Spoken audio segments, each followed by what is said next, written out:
The attorney's letter came as a deep shock to me. My Uncle Jeremy had died by his own hand. The coroner's report was unequivocal. He hanged himself in the loft. My initial surprise and distress past, I considered the news. It seemed clear that Derceto had exercised a thoroughly morbid influence on my uncle's mind. That creaking old mansion with its unusual tales, its secret library door, the ancient upstairs clock, all those occult books that my uncle could not resist reading in spite of his fragile nerves. Fate had pointed its finger. Derceto had trapped its prey. Mr. McCarthy, the family lawyer, suggested selling the old house. I immediately opposed the idea. My duty is clear. I must go to Derceto. I tremble at the thought of those dark corridors, those brooding portraits. Yet I am convinced that Uncle Jeremy left a note, a letter of some kind, explaining his fateful decision. I remember his voice saying, "Look at the piano, Emily. Look harder. Maybe the secret drawer will yield up an explanation. I have the feeling things will not be so simple. Life is a mystery containing more mysteries. Jeremy taught me that much. Now is the time to confront the mysteries. Derceto is waiting for me.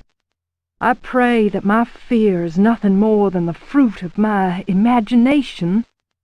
Nothing will ever persuade me that my uncle was insane.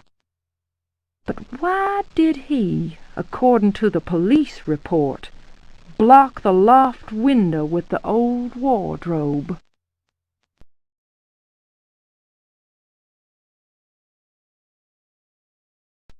On my door, a dull brass plate says Private Detective.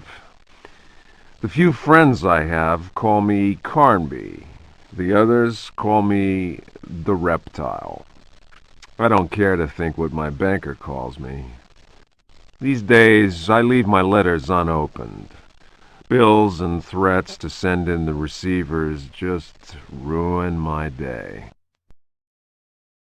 When an antique dealer called Gloria Allen contacted me, I slipped into my best shirt, holstered my .38, and got to her shop as fast as I could.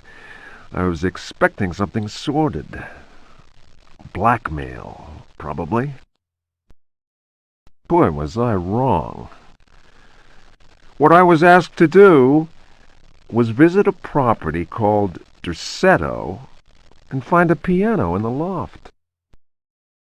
It was an old piano with secret drawers, the kind people who buy stuff in antique stores go crazy over.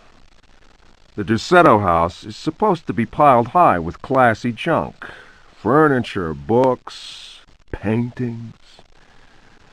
It looked like whoever owned Derceto was about to get cleaned out. I was going to bring up the subject of money when Gloria Allen handed me $150 and a key.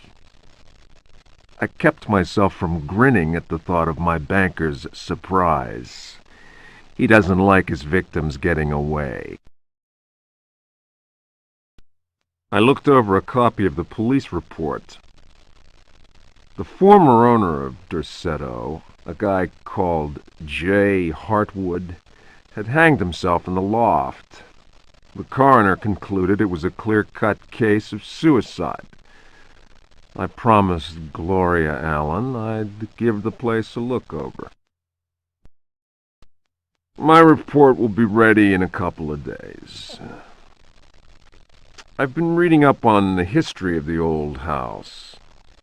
It's the kind of place ghosts run away from in terror. Grisly murders, curses, lunacy. Luckily, devil worship makes me smile, so this is my idea of a paid vacation.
They are coming! I have freed hellish forces, and now the price must be paid. Derceto is the prey of evil. The sun has set. They will find my body, but will not have my soul. I can imagine the master's fury and the terror in the hearts of his slaves. I hear their footsteps. Some may understand what I have done. May God forgive me. Farewell, Jeremy Hartwood.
Fragment of the Myth of the Golden Fleece.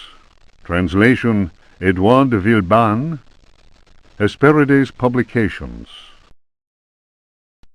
Then Perseus came across Ichios, who had been turned into stone. He spoke to his companions and said, "Beware of the Medusa.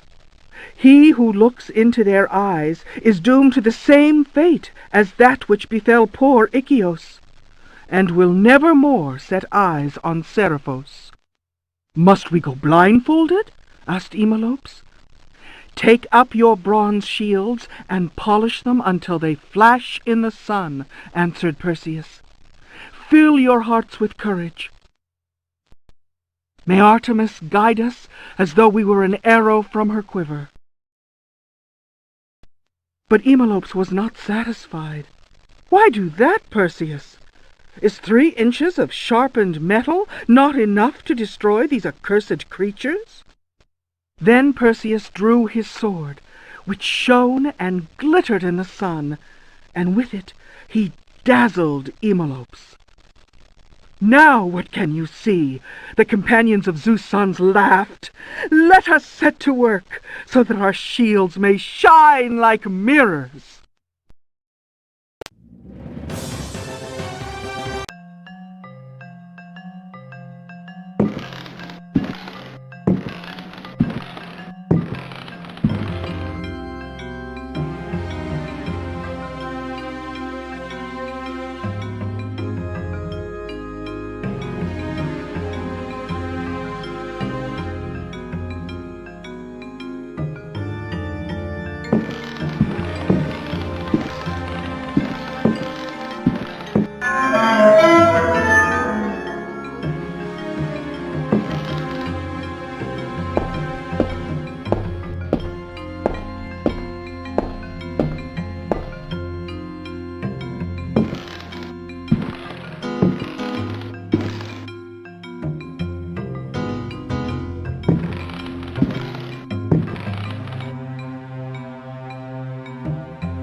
Diary of Jeremy Hartwood.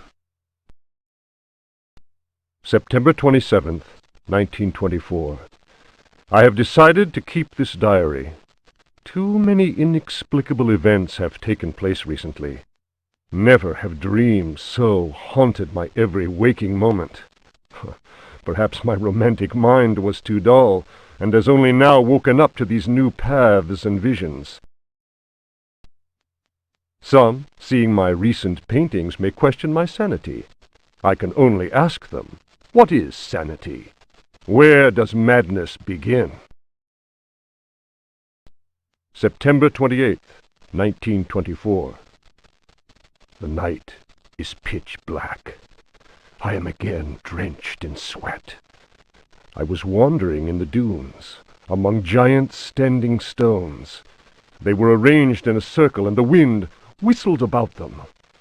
I plunged my hand into the soil and felt that repulsive thing which was trying to catch me. It seized me. I struggled to break free of its loathsome embrace and managed to tear my hand away. It was covered in sticky substance. I was gripping a knife. October 5th, 1924. The stone circle is a pentacle. Derceto's library is filled with books on the occult. I will study those books until I find some explanation for the dreams. The visions that haunt me must be connected to my discoveries. I shall have to undertake a profound exploration of my dreams. December 16th. Dear God, I have found the knife. It was hidden here, and what I have learned fills me with apprehension. It is a sacrificial dagger belonging to some unholy cult. The thought of that blade tearing through human flesh horrifies me, yet I must continue my research. Derceto is a storehouse of treasures. Was my father right, after all? January 23rd. I spend all my days plunged in dusty books. The servants are convinced I am mad. At night, I awaken them with my screams. The dreams are draining what sanity I still have. I have tried staying awake, but in vain. My visions have changed. No doubt the influence of my father's research. February 7th, 1925. The Dark Man, that is what I call him, has revealed his true face to me. He appeared, as usual, near the fireplace, but this time he approached me. His terrible smile will haunt me to my dying day. His breath was ice, and his burning eyes froze me. I could not move. I know, as surely as I have ever known anything, that the face I saw, the face that has turned my nights into hellish torture, is the mask of death. March 10th. My exhaustion is beyond description. The endless reading burns my eyes. It seems that pirates frequented the area. Dr. Herbert insists I keep to my bed. I have moved to another bedroom and sleep much better now. The Dark Man has not gone, however. I know it. He will wait for as long as he must. Unless I, Jeremy Hartwood, can find a way to send him back to whatever hell he comes from. March 11th. My poor knowledge of Greek and Latin is a serious handicap to my reading. I have, nevertheless, made a great step forward. I drew the symbol on the floor. He can no longer go there. I want him to understand that I can do the same thing in my bedroom. I can imagine his rage and frustration. Only last night he found his way back into my dreams. March 13th. The translation will seriously dent what money I have left. I cannot paint. My pictures are clearly the work of a lunatic. The collector Thornhill's embarrassed smile was proof of that. March 29th. He has come back. He found the door to my dreams. I am too weary to attempt any defense. I have no strength left to fight, and he knows it. He considers me dead already. Could I possibly? March 30th. How ironic! The cave my father sought for so many years is here, beneath the house. Waits. The butler discovered a crack in the cellar wall. A breeze blows in through it, icy and repugnant. I am filled with horror at the thought of my father dying in this place. I will carry to my grave the vision of his face contorted in the agony of that fatal heart attack. His body was twisted. He had wept. His fingernails were torn and bloody from scrabbling at the floor. Dr. Gray concluded that death had been due to a heart attack. It was Waits, who some time later was informed that my poor father had in fact bitten off his tongue and choked on his own blood. March 31st. I explored the caverns in a dream. The dark man came with me. Strangely, I felt almost well. How can I describe what I saw? No. What words are capable of explaining such evil? I realized that my death was of no interest to him. The dark man wants something else. He seeks a body. His avid servants are now free. I am the cause. It is almost funny. A curse is on their chateau. From the foundations to the very rooftop, I can no longer struggle, let alone eradicate the evil that grips the house. The end is very near, I can feel it. I have taken the decision to... May he who finds this diary pray for my soul.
A Brightness from Afar, by Lord Boleskine, an account of his celebrated voyage to New England, 1824, Alistair Publications, Cambridge.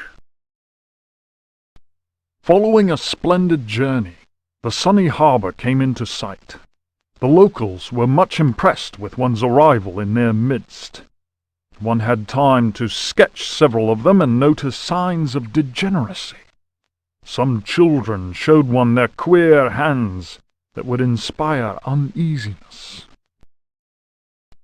Upon the promise of a few coins, a child is undertaken to reveal to one a most prodigious phenomenon of a natural order. One admits to being skeptical as to the prodigiousness of the marvel, whatever it may be.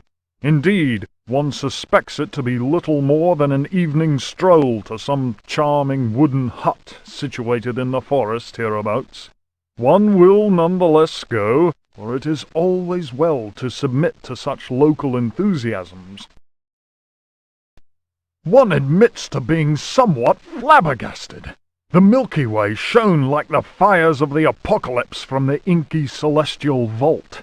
Certain distant stars, normally invisible to the naked eye, were clearly visible, glittering indeed with a strange intensity. The heavy clouds that had settled above the village had no hold over that place. It would be pointless to offer here the names of the constellations one perceived in utter clarity. Apart from the interminable length of such a list, one might conceivably risk being charged with exaggeration. The cross cast its shadow on the ground. The sea in the distance was dead calm.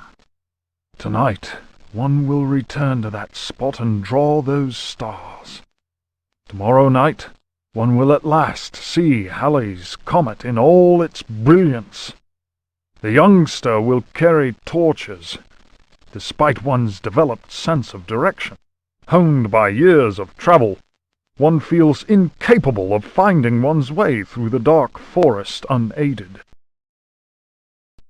The drawings will, one is convinced, set light to the souls of men. Such a moon!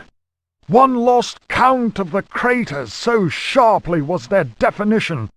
Loath as one is to seem excessive in one's appraisal, one cannot but feel that the forest clearing is indeed a place outside the common laws of time and space. Surely it is not an hallucination. How strange to consider that idle conversation, some research in the British Museum, and a voyage to this backward village should culminate in so astounding a discovery. It may be that others have noticed the extraordinary nature of that place. How else could one explain the presence of that cross?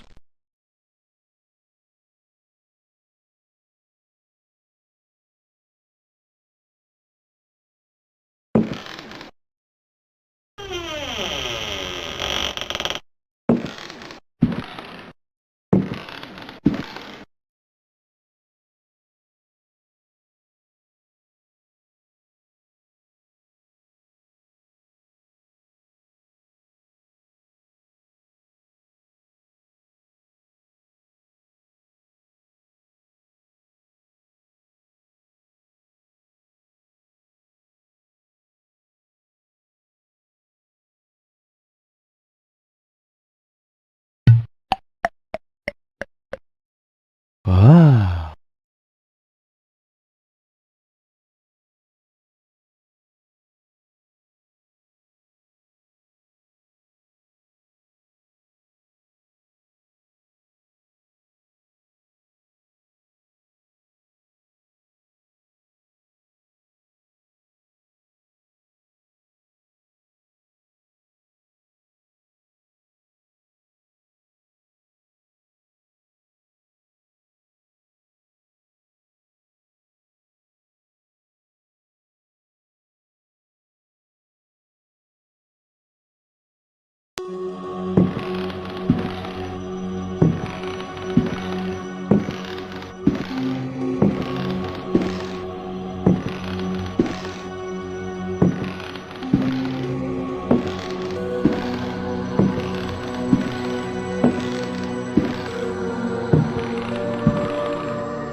Memories by Alistair Boleskine.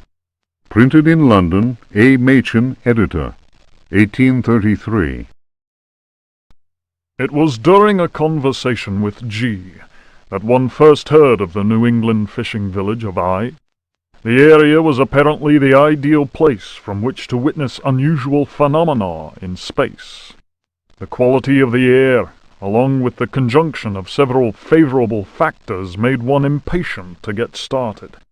Having gleaned what information one could from the British Museum, one set off with all haste. One's work on space and comets in particular had met with a warm response, and one thought it judicious to include several original sketches of the phenomenon, sketches which one felt were sure to arouse a great deal of keen interest in the scientific circles of 1834. One refers naturally to the passage of Halley's comet. Editor's note: Lord Boleskine's memoirs end at this point. Who knows what extraordinary contributions he might still have made had he not succumbed during his visit to New England to dementia, followed by an early death in St. Andrew's Hospital.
The Creatures of Night by Hubertus the Bald.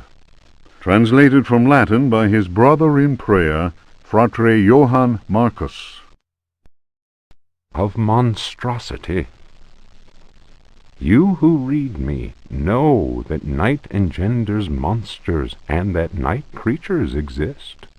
The accursed book of Abdul al-Hazred is clear on this matter. That is not dead which can eternal lie. Unhappy he who knows that book. Unhappy he whose eyes alight upon that foulest of texts. Unhappy he who implores the standing stones, for he will free the powers of darkness. Of the pit. Stagnant waters are like the memory of men. Beneath the surface calm, clawed beasts await, and are known to initiates as the deep ones. Awaiting his prey, the deep one seizes him and drags him down to the abyss, where Dagon, the cruel god, swims and reveres him whose name may not be pronounced. Of libraries. Unhappy he who frees the prowler. Unhappy he who meets the prowler erring among the books. He generates the vagabond that comes from other spheres. He believes the vagabond does not exist. He will feel the embrace of death, for in the eyes of the vagabond, books are no more than dreams, stone no more than wind. The vagabond knows how to take the breath of the reckless. Of strife. He who speaks does not know, and believes he is able to kill the creatures of the night. Folly. Evil is conjured up by science and secrecy. He who prowls among books will perish by the blade. He who flies in the dark caverns will scream in fear. He who swims in the depths will evaporate. But he who believes he knows nothing.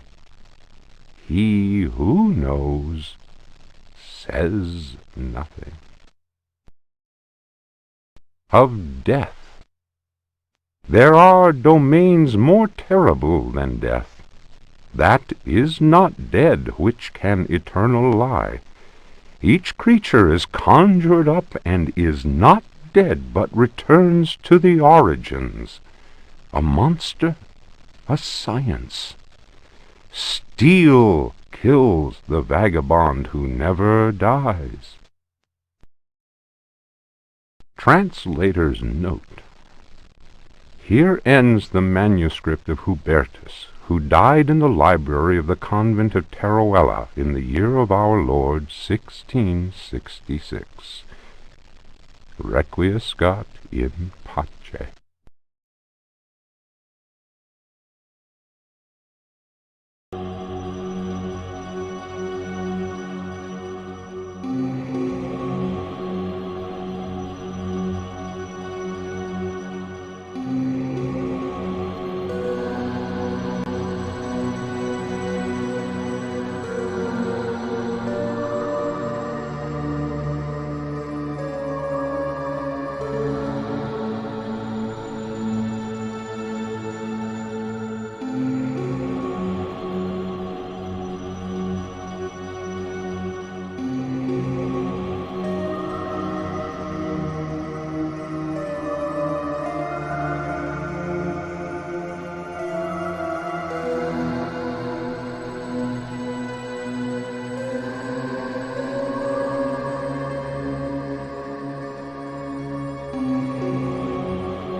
Juan Luis Jorge, De Biblioteca. Reflections on the power of the verb in certain texts. Archaeos Publications, 1919, Stafford. Translation does not alter the occult power contained within such forbidden texts. The malevolent energy is in no way diminished. The spell must be cast aloud and clearly, in certain languages or little-known dialects. Maglafar Fathang. The reader will understand that, in the light of these revelations, I would be foolhardy to continue quoting from the text I have before me. If spoken aloud in its entirety, it would surely awaken powerful and malignant forces. I will go further and say that simple reading of some of the more technical passages describing specific practices is in itself a perilous exercise. The ill-prepared reader can easily fall prey to attacks of demented hysteria, not unlike those described in cases of individuals said to be possessed by evil spirits. I recommend the study made by Zempf, Urbain, Grandier, and Loudon, and the reports made by the Reverend Richard Price concerning a number of astonishing, to say the least, exorcisms carried out in a parish near Providence. Given what I have written, we must be grateful to the librarians of the British Museum, who have never allowed consultation of the work of Al-Azif's startling work, the infamous Necronomicon. Copies of that work do exist, in spite of the zeal of book-burning inquisitors. For proof, we need look no further than the British Museum, of course, and the sealed archives of the Miskatonic University in Arkham. Other examples of books whose evil can be unleashed by any thoughtless reader are von Jutz's von Unersprechlichen Kulten and the abominable De Vermis Mysteries by Ludwig Prien, whose sordid death should be a lesson to all those tempted by a study of the occult.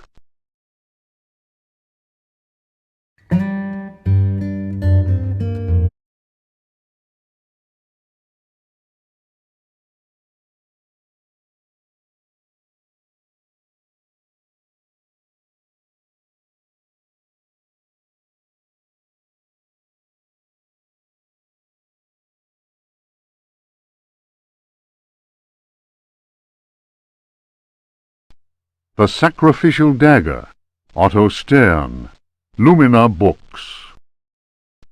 The importance placed on ritual sacrifice is constant in religious cult practice. Propitiating the gods is a theme common to many religions. The Old Testament affords many examples. Primitive polytheistic belief systems integrate sacrifice in their rituals as part of the recurrent process of reaffirmation and, naturally enough, group cohesion. The members of their social and religious The importance placed on ritual sacrifice is constant in religious cult. The members of their social and religious community come together in an act of purification and atonement.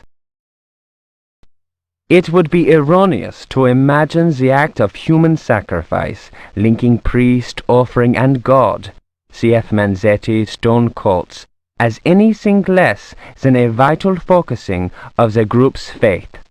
The act also ensures the continuing appeasement of the god, but only if practiced by a recognized officiating priest using the appropriate instrument. Studies made concerning primitive religious groups bear witness to the central role of sacrifice in living ritual.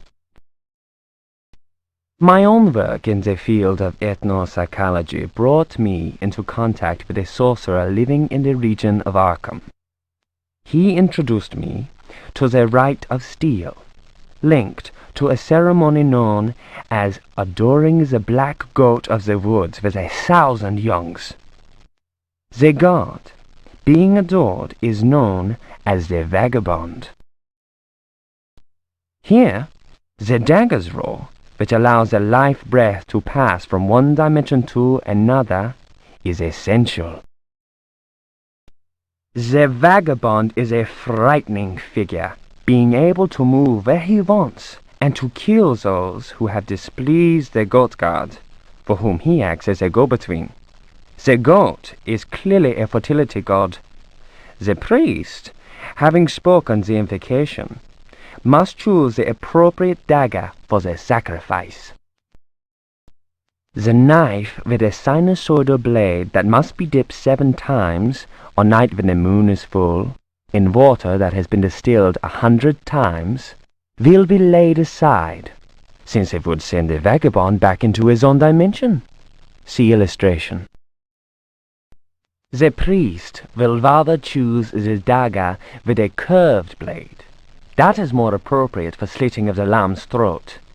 This act transfigures the sorcerer priest and plunges the assembled worshippers into a divine trance.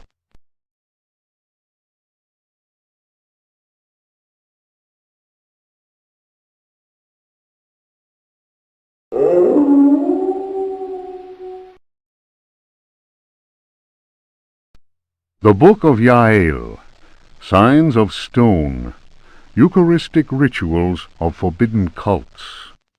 Texts collated by Monsignor Vacher, legate in the Curia of the Vatican. Numerous devilish cults speak of monstrous creatures called the Old Ones.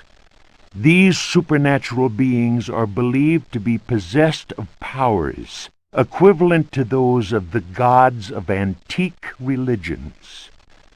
Adepts of such cults refer to forbidden literature in order to cause these frightful entities to appear before them.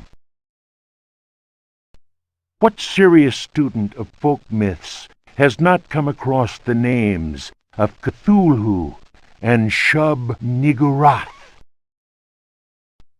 It must be said that these creatures wield tremendous power and are difficult to control once they have been unleashed into the world.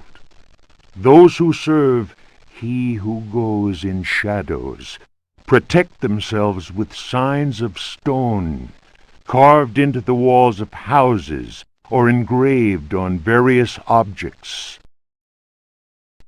For those misguided servants of evil, the best protection appears to be that afforded by the sign of the most ancient gods, engraved in Manar stone, a heavy material said to be disagreeable to the touch. The sinful practices of those who fall into such errors can only lead to the darkest of despair, and are a mortal danger to the soul. Such monsters as those invoked by these foolhardy individuals are engendered when reason drops its guard. Man is easily tempted into perversion. It is why we must forever remain alert and renounce Satan with each breath we take. His ways are infinite in number.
Fragments of the Book of Abdul.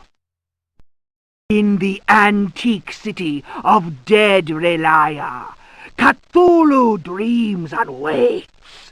In the pit of time, the unspeakable lies in wait. That is not dead which can eternal lie. Relaya, your blocks of stone seal the ritual that gives birth to fear. Cthulhu Fatang! Cthulhu Fatang! Ayah! Ayah!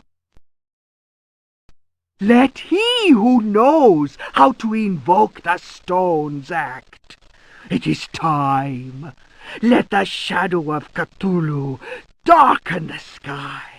May the servitor of the black goat of the woods with 1,000 youngs sound his flute in honor of the unspeakable. Cthulhu Fatang! Cthulhu Fatang! Ayah! Ayah! May he who may not be named cast his withering gaze upon the unbeliever, for he is the door, the key, and the guardian of the door, and holds you now in his immense power.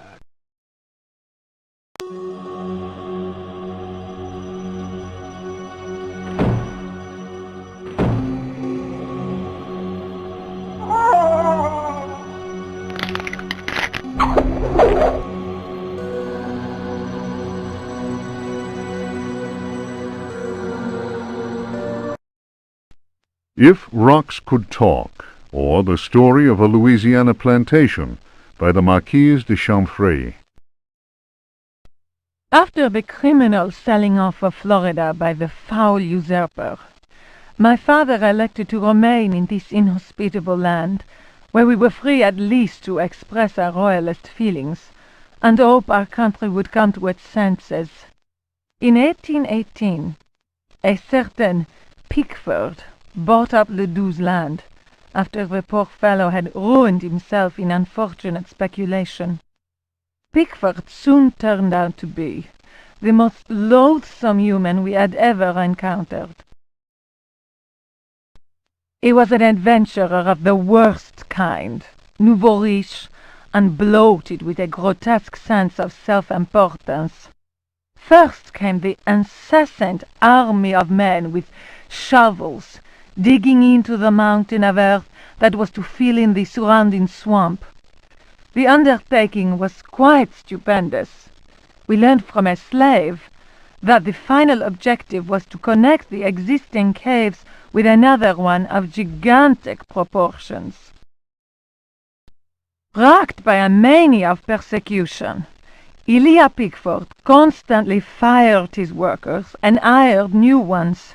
He did all he could to keep anyone from learning about his plans. My father was amused and said, "The poor fool will end up getting lost in his own cave." But the walls went up, and tongues started wagging. Our detestable neighbor had been a sailor, a ruffian grown rich on questionable trade. Distasteful stories were told of him.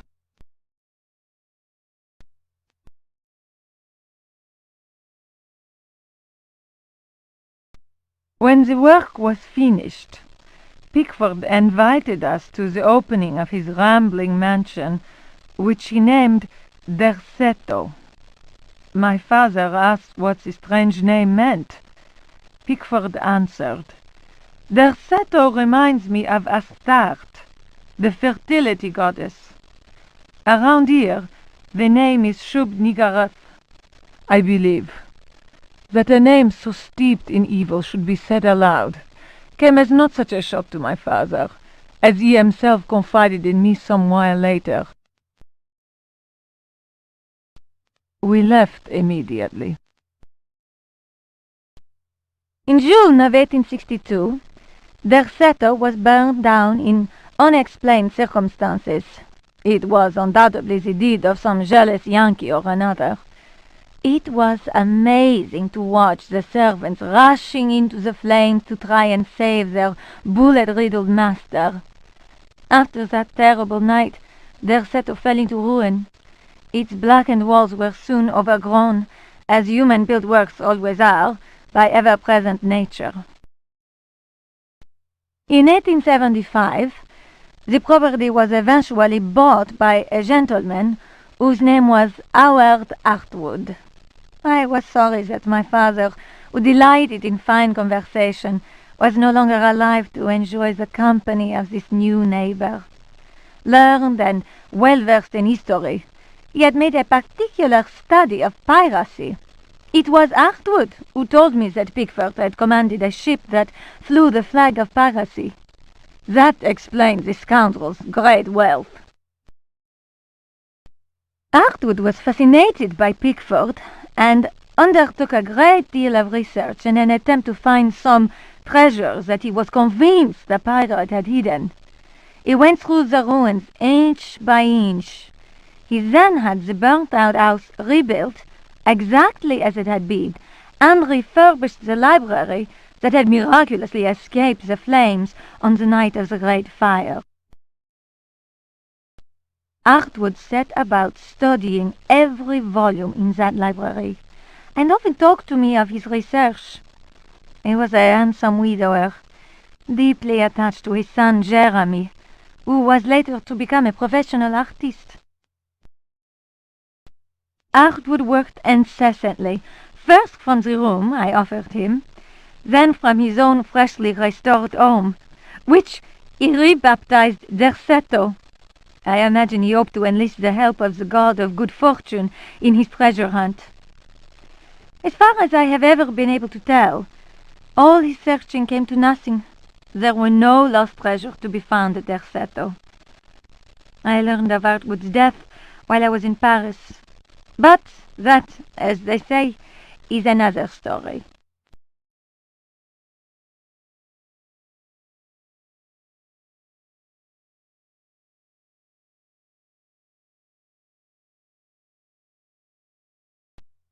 Unfinished Chapter of Terra Incognita by Jacob van Ostade. A hitherto unpublished fragment of the manuscript unearthed following indications furnished in the Vatican Library's Expurgatory Index. In those icy and unwelcoming lands, the rites of wizards and healers are deeply rooted in ancient legend. Mysterious and cruel beings are thought to have ruled over the Arctic plains in times past. A cursed city, enclosed by massive walls, is believed to stand to this day. It contains fabulous treasures, and is inhabited by the degenerate descendants of those who instilled centuries of terror in the hearts of the people. These people, naturally placid, are seized with rage and horror at the very mention of the prisoners of the ice. Were these dreadful captives to be freed from their frozen cells, they would reap a horrifying tribute of human flesh. These blood-curdling beings may be invoked by certain ritual words. They can even be controlled, albeit with the greatest of difficulty. I admit to being impressed by these tales, repeated to me on many occasions and in a number of different places during my travels in the region. I have also seen troubling cult objects, sculpted in a material unknown to me. Another remarkable fact is that local Eskimos experience great distaste in pronouncing certain words, and invariably avoid saying them. Here is a living example of the power that words contain. As it is said in the Bible, in the beginning was the Word.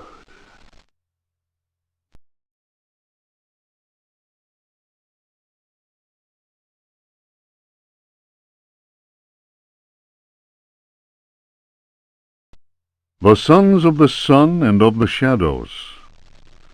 Lieutenant Lope de Vega's account of his astounding travels to the land of the Aztecs. Holy Christ!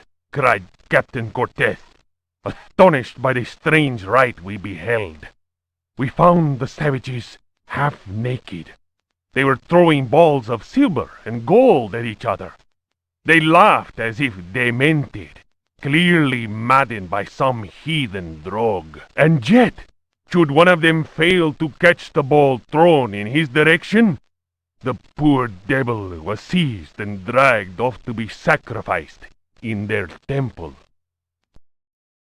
As we discovered, this frightful game was a ritual most holy to them, and symbolized the movement of the heavenly bodies.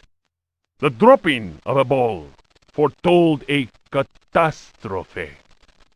That is what the Aztecs believed, in their godless ignorance. Their countless deities could only be appeased through endless human sacrifices.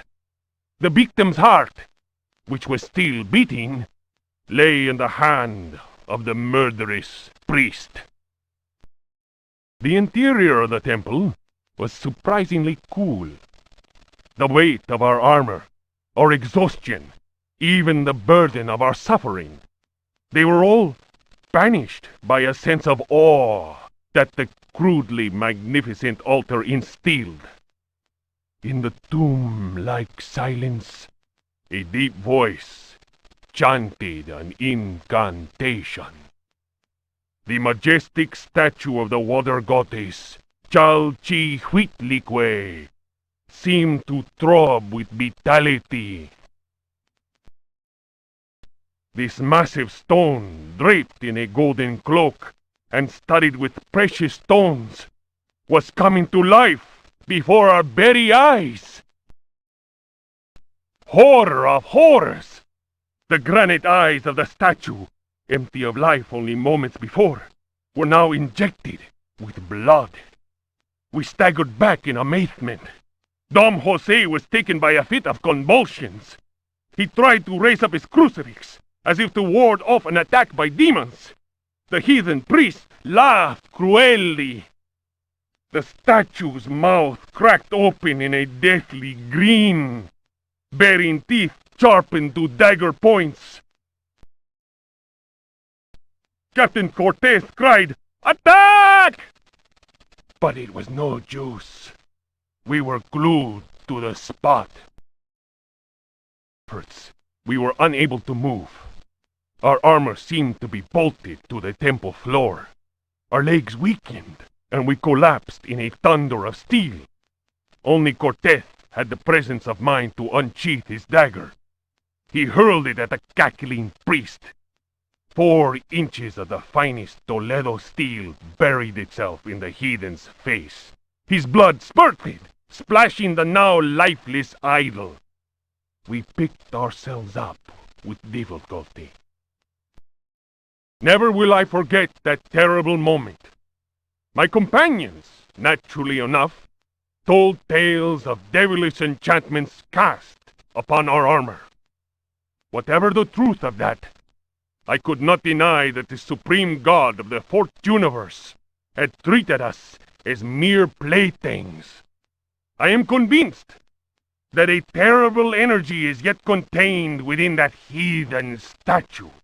A power strong enough to change a proud conquistador into a helpless puppet.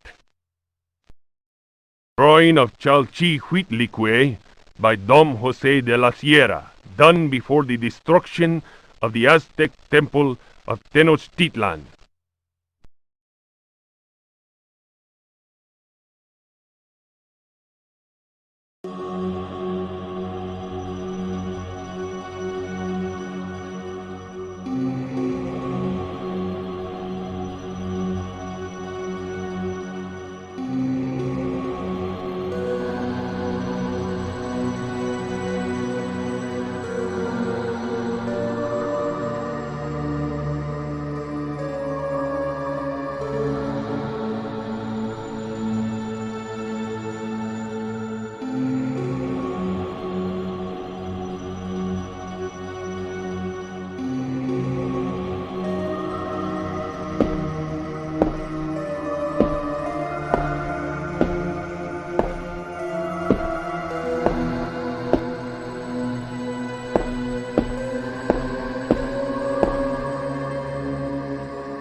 The Trial of Captain Pregst, as reported by his faithful companion Elisha Smith, known amongst his fraternity by the awful name of Captain Ellie Hell.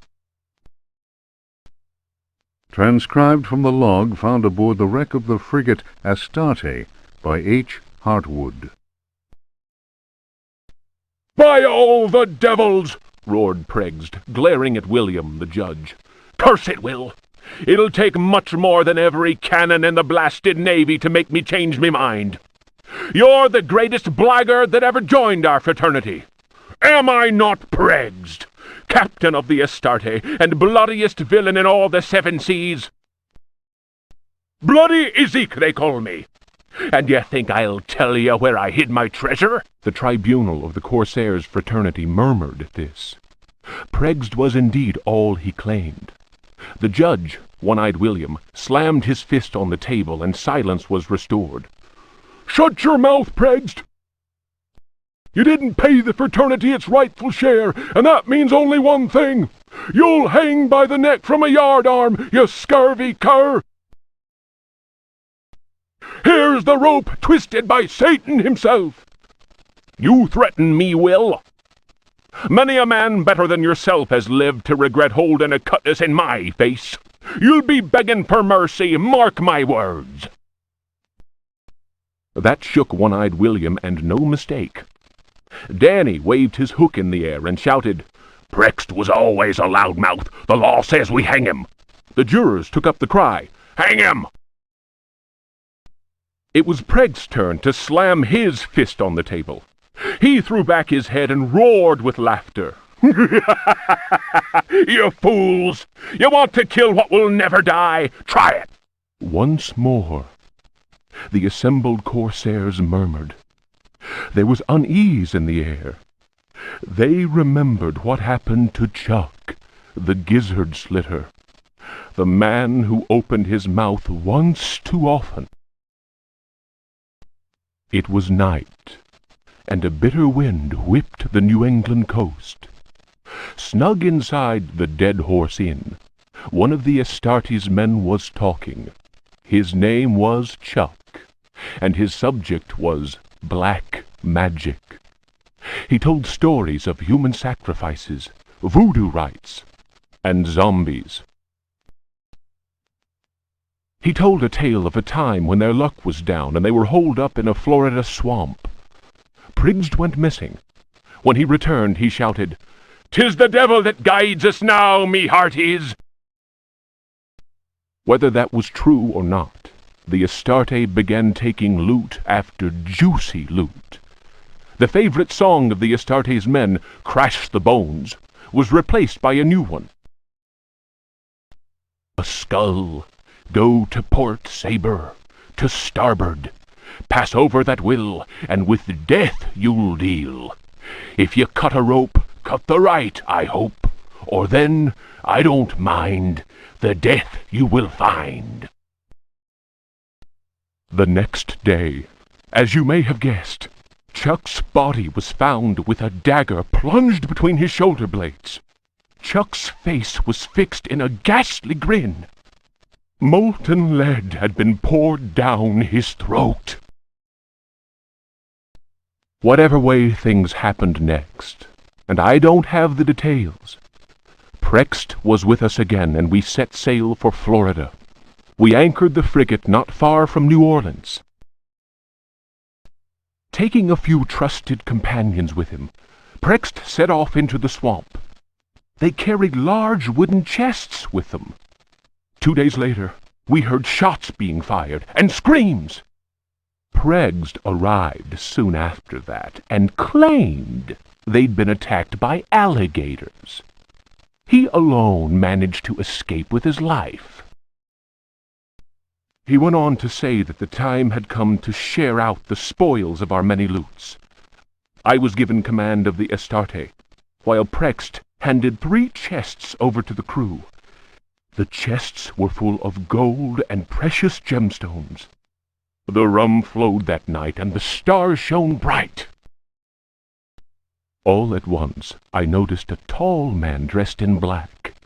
Pregst introduced him to me. Here's a hearty mate. You can call him Keith. Many a tale he could tell. Pregged laughed loudly and held up a roll of parchment. And his hideout, none better. The parchment fell to the ground, partly unrolling. I noticed what seemed to be a map of underground tunnels, a veritable maze of caverns. Pregged continued, I'm giving up the pirate's life. The estate is in your hands now, my lad. She's a fine ship, and my reputation goes with her. Should any man call me coward, then break his head for me. I'm leaving you only because I found a treasure more precious than the purest of gold. Keith spoke to him then. It is midnight. They are ready, and we must go. The stranger turned his cold eyes on me and said in a soft, chilling voice, Sometimes Pregged talks too much. Forget what he just said, and maybe you'll live. The fellow's words froze the marrow in my bones, and it was all I could do to mumble, I'll not breathe a word. The canoe slid away into the night. Their torches disappeared in the distance of the swamp. My snoring companions didn't hear the insidious rhythm of far-off drums.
The Tale of Captain J.W. Norton of the Army of the Union. 1862. The South was in collapse. Louisiana was open to us. I had each day to requisition victuals for our troops, and was aided in this endeavor by a score of brave men. Rebels were not yet ready to lay down their arms. The region was far from safe. I headed further and further west, and questioned many freed slaves. From them, I learned of a plantation on the coast. Its name was Derceto. We received a less than hearty welcome. Only Pickford, the owner, behaved in a friendly manner. While my men counted cattle and grain reserves, I learned what I could from him. Man was most unusual and possessed an extraordinarily cultured mind. At nightfall, I gave orders for the men to bivouac at Derceto. Pickford invited my second-in-command, Lieutenant Patterson, and myself to dine. And our host proved a most entertaining conversationalist. While coffee was being served, Patterson went to inspect the men's camp. The cigar Pickford offered me was so acrid that my head began to spin.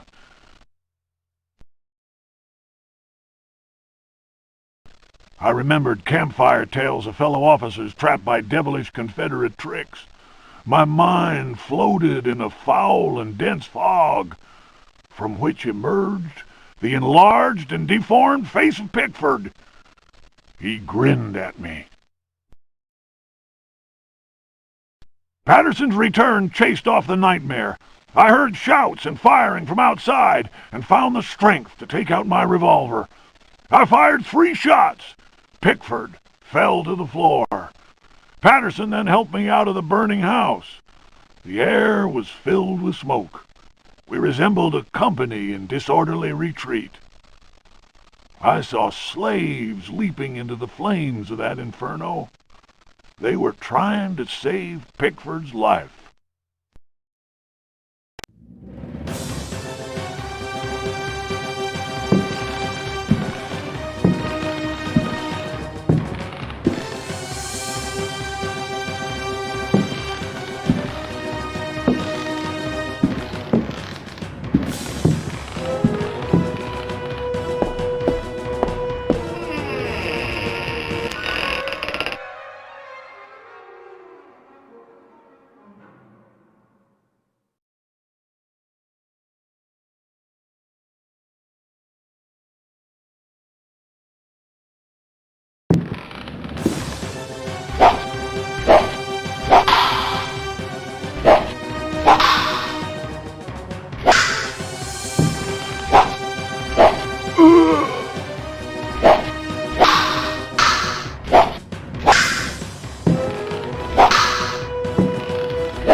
Daemonia Particularis, Signs and Rituals, by Heinrich Cassel, Ring Publications. The ritual of invocation demands that the officiant be pure. We have already described the complex operations to be followed in order to call those that sleep in superior dimensions. We shall, for the present, limit ourselves to the sign of mutual recognition used amongst their number by adepts of the cult of the Old Ones. The sign also serves as protection when in the presence of a servant of evil. The sign resembles a blessing, save that the first and little fingers are both folded beneath the thumb, whilst the second and third fingers are held up. It would appear that this sign has no effect on adepts of a certain rank with knowledge of particular secrets contained in the corpus demonicus.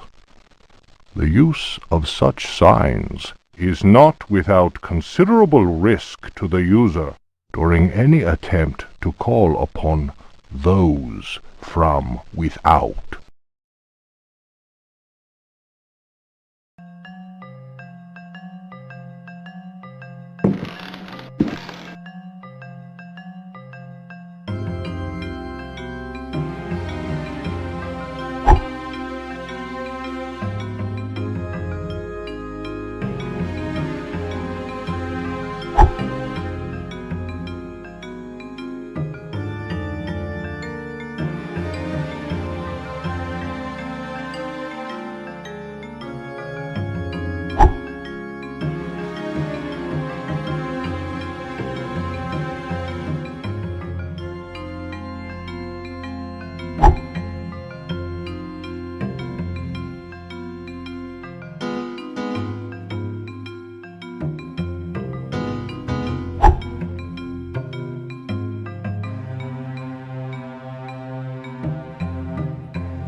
Memoirs of a Lost Soul.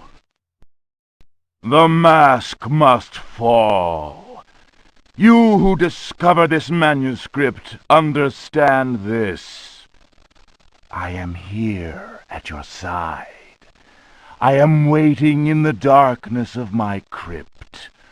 Soon you will belong to me. One of my slaves wrote this document. I have lived for 3 centuries, and my name is Ezekiel Prext, or Elijah Pickford. You may choose which to call me.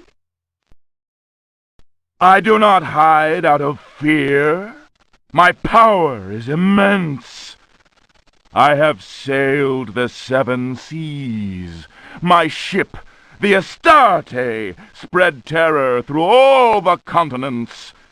The corsairs judged me like the Welsh judges of 1620, but they could not destroy me, and neither could the pirates. Now I am immobilized. Damned Yankees! Witchcraft, voodoo, and the Cthulhu cult. I know them all. I have reigned and implored the stones. Only the Chthonian haunts the cavern and resists me, but he dare not attack. I have need of a living body to regenerate myself. The Heartwoods managed to escape from me, but you who are reading these words, you will yield to my embrace. I hear your ragged breath and smell the stench of your fear. I have vanquished death. I built Derceto. I know what it is to wait. Cthulhu helps me. My servants will lay you upon the sacrificial stone. My roar will rend the night. You will be mine, and I shall reign once more.